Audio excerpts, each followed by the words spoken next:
గతంలో మనం విన్నది గతంలో గత ప్రభుత్వం పైన ఉన్న తీవ్రమైన విమర్శ ప్రతిపక్షం వైపు నుంచి వచ్చింది.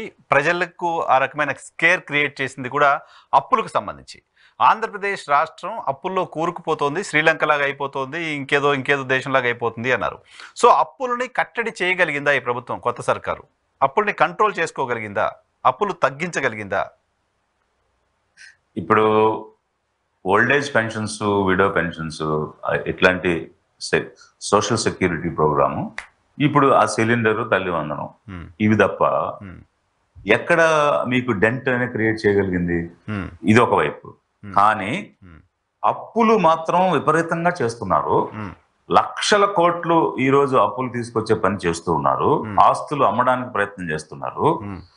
ఇలాంటి పరిస్థితిలో వీళ్ళకి మోరల్ రైట్ లేదంట నేను. ఎందుకనంటే గత ప్రభుత్వం శ్రీలంక లాగా చేస్తుంది, వెనిజువేలా లాగా చేస్తుంది అని అన్నప్పుడు దానికి భిన్నంగా కదా మీరు పనిచేయాలి. ఇప్పుడు గత ప్రభుత్వం చేసింది ఒప్పు అని అనడం లేదు, వాళ్ళు చేసింది కూడా తప్పే. ఎస్పెషల్లీ ఈ డిబిటీ అనే ఒక్క కార్యక్రమం చేసేసి మేము ఇంత చేసాం అంత చేసాం అని గొప్పలు చెప్పుకోవడం అనేటువంటి దానివల్ల ఎలాంటి ప్రయోజనం లేదని క్లియర్ గా స్పష్టంగా కనిపించింది. రాష్ట్రంలో ఎలాంటి అభివృద్ధి లేదు. It's very clear. At the same time how you are different from earlier. గత ప్రభుత్వానికి కంటే మీరు భిన్నంగా ఏమున్నారు? యు ఆర్ ఇంకా అప్పులు తీసుకోవడానికి కొత్త దారులు వెతుకుతున్నారు, మీరు కొత్త పందాన్ని కనిపెడుతున్నారు మీరు. సో ఏ వైపు నెట్టేస్తున్నారు, ఎలాంటి పాతాళానికి తొక్కేస్తున్నారు ఆంధ్ర రాష్ట్ర ప్రజలు అనేది ప్రజలు గమనించాలి. మీ ద్వారా నేను ప్రజల్ని కోరుకునేది ఏమిటంటే, ప్రతి ఏ అడుగు ఎందుకు వేస్తున్నారు, దీనివల్ల ఏ విధంగా రాష్ట్రం కోల్పోతుంది అభివృద్ధి, అలాగే అప్పులు పెరిగిపోతాయి అనే అంశం కూడా చూడాలి. ఈ స్థాయిలో అప్పులకు పోవడానికి రీజన్ ఏంటి సార్? ప్రభుత్వం ఎందుకు నడపలేకపోతున్నారు? ఈ స్థాయిలో అప్పులు ఎందుకు చేస్తున్నారు? అప్పుల్ని కంట్రోల్ ఎందుకు చేసుకోలేకపోతున్నారు? రూపాయి దొరకట్లేదు, ఆంధ్రప్రదేశ్ అంటే అప్పిచ్చే పరిస్థితి లేదు అని కూడా ముఖ్యమంత్రి గారు మాట్లాడారు, గతంలో చూసాం. ఎస్, ఇప్పుడు గవర్నమెంట్ వచ్చిన కొత్తలో కూడా నేను ఒక సందర్భంగా మాట్లాడుతున్నప్పుడు చెప్పాను. సో ఇంచుమించు జీతాలు ఇవ్వడానికి అప్పులకు సంబంధించి తిరిగి కట్టాల్సిన వాయిదాలు కానీ వడ్డీలు కానీ, అంటే so to pay back the loans or the interest on the loans, వీటన్నిటికే మనకు వచ్చేటువంటి నిధి సరిపోవడం లేదు. సో అక్కడికక్కడికి అంటే ఇప్పుడు 1,20,000 కోట్లు ఇంచుమించుగా పర్ ఇయర్ కేవలం శాలరీ పేమెంట్స్, డెట్ క్లియరెన్స్ కి, అంటే రీపేమెంట్స్ కి సంబంధించిన ఇంట్రెస్ట్ పేమెంట్స్ కే సరిపోతున్నాయి. సో అంటే ఇంచుమించు వీళ్ళు చెప్పిన ప్రామిసెస్ ఫుల్ఫిల్ చేయాలంటే ఒక 80,000 కోట్లు కనీసంగా కావాల్సి వస్తాయి. సో అపరాణం. ఇట్లాంటి సందర్భంలో అంత డబ్బు ఇక్కడ లేదు. వెల్ఫేర్ స్కీమ్స్ ఇవ్వడానికే సరిపడినంత డబ్బు లేదు. కేవలం మనకు వచ్చేటువంటి ఇన్కమ్ ఏదైతే ఉందో అది మెయింటెనెన్స్ కి సరిపోద్ది. కొంచెం ఏదైనా డెవలప్మెంటల్ యాక్టివిటీస్ చేయడానికి వస్తుంది.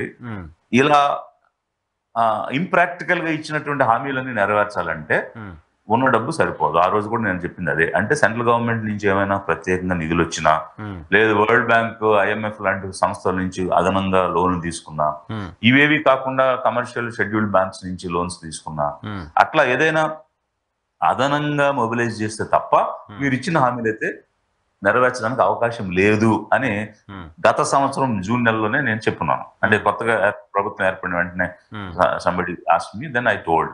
So same thing is happening.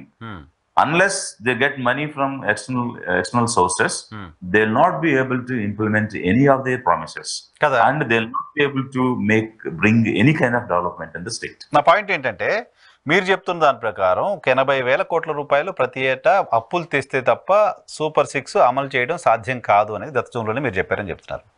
So ఈ ఏడాది కాలంలో ప్రభుత్వం చేసిన అప్పు 1,50,000 కోట్ల రూపాయలు అనేది కనపడుతోంది, ఆన్ పేపర్ కనపడుతుంది. కార్పొరేషన్లో అయితే ఇది కనపడుతుంది. 1,50,000 కోట్ల రూపాయలు ఒక ఫినాన్షియల్ ఇయర్లో అప్పులు చేసిన ప్రభుత్వం సూపర్ 6 అమలు చేయలేదు. మరి డబ్బులు ఏమైపోయినాయి? That's what I'm saying. See, they sing a song of Amaravati and Polavaram. ఇవి రెండు చేసేస్తే మేము we are efficient and we are performers అన్న ఫీలింగ్ లో ఉన్నారు.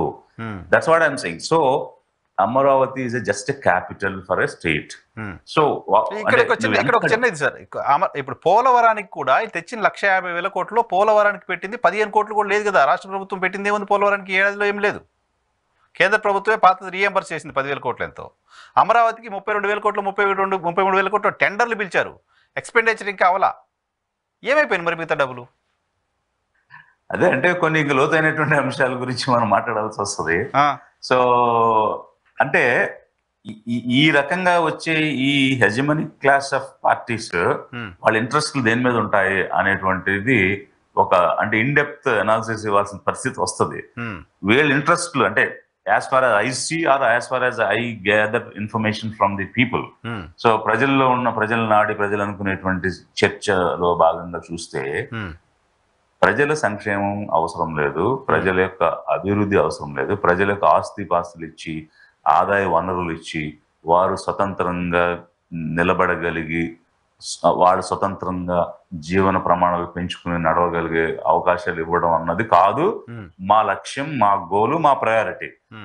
Our priority is we have spend crores of rupees, we bribe the ఓట్ల కోసం లంచం ఇచ్చాం, మళ్ళీ ఎన్నికలు రావాలంటే మళ్ళీ ఓట్లకు లంచం ఇవ్వాలి, అందుకు మేము సంపాదించుకోవాలి. ఎలా సంపాదించుకోవాలి? కొత్త కొత్త ప్రాజెక్ట్స్, కొత్త కొత్త కాంట్రాక్ట్స్. ఇప్పుడు పోలవరంలో ఎంత పెట్టినా ఎంత తిరిగి వస్తుంది?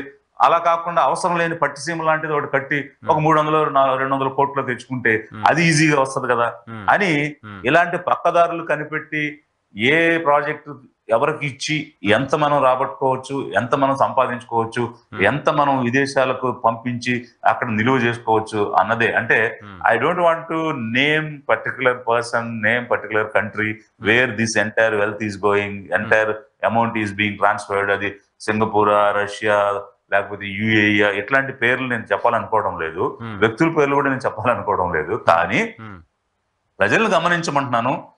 మీరు చూడండి, ఇప్పుడు మీరు అడిగినటువంటి ప్రశ్న, ఈ నిధులు ఎక్కడికి పోయాయి, ఏ పనులకు ఇచ్చారు, ఆ కాంట్రాక్టులు ఎవరికి ఇచ్చారు, ఆ కాంట్రాక్టుల ద్వారా ఎవరు బాగుపడుతున్నారు, అందులో వచ్చిన డబ్బు ఎవరికి రీసైకిల్ అవుతుంది అనేది జనం కానీ లేదు మీలాంటి కొంచెం అవేర్నెస్ కలిగినటువంటి మీడియా కానీ బయటకు అసలు అర్థం కావట్లేదు సార్. సరే, అమరావతి అప్పులు IMF ఇంకా కొంత రావాలేమో, విడతల వారికి వస్తుంది, హడ్కో రుణాలు ఇంకా విడతల వారికి వస్తుంది. అది కాకుండా మనం RBI దగ్గరికి వెళ్ళి ప్రతి మంగళవారం తెస్తున్న 6,000 కోట్లు, 4,000 కోట్లు, 2,000 కోట్లు అవి ఖర్చు అయిపోయినాయి. ఏమైపోయినాయి? 1,00,000 కోట్లు అయితే ఉన్నాయి కదా, అవి ఏమైపోయినాయి తెలియట్లా. That's what C.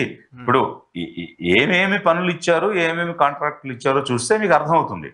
పైగా వారు ఏమన్నారు, ఇప్పుడు government of India 15,000 crores loan తెచ్చుకోవడానికి పర్మిషన్ ఇచ్చింది.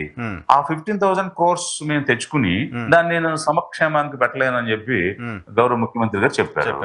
సో అట్లా ఒకవైపు సంక్షేమానికి ఏ విధంగానూ పెట్టడం లేదు, ఇప్పుడు వస్తున్న పథకాలనే రీరైట్ చేసి ఏంటంటే ఓల్డ్ వైన్ న్యూ బాటిల్ అని కొత్త ప్రోగ్రామ్స్ పేర్లు పెట్టి పాతవి అన్ని అందులో మిక్స్ చేసి పోస్తున్నారు తప్ప అదనంగా వస్తున్నది లేదు, కొత్తగా ఇచ్చింది లేదు, అలాగే వెల్ఫేర్ కి ఇస్తుంది లేదు, డెవలప్మెంట్ లేదు.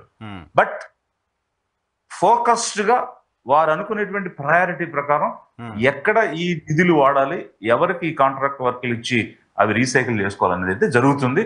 అది మీరు వెలికి తీయండి. ఆశ్చర్యంగా ఉంది, సర్ప్రైజింగ్ గా ఉంది. డబ్బులు ఎక్కడ పోయాయి మరి? ప్రతి మంగళవారం పోతున్నాం మనం. సో చెప్పాలి, చూద్దాం ఇంకా ఫర్దర్ గా ఏమొస్తుంది దానికి సంబంధించి.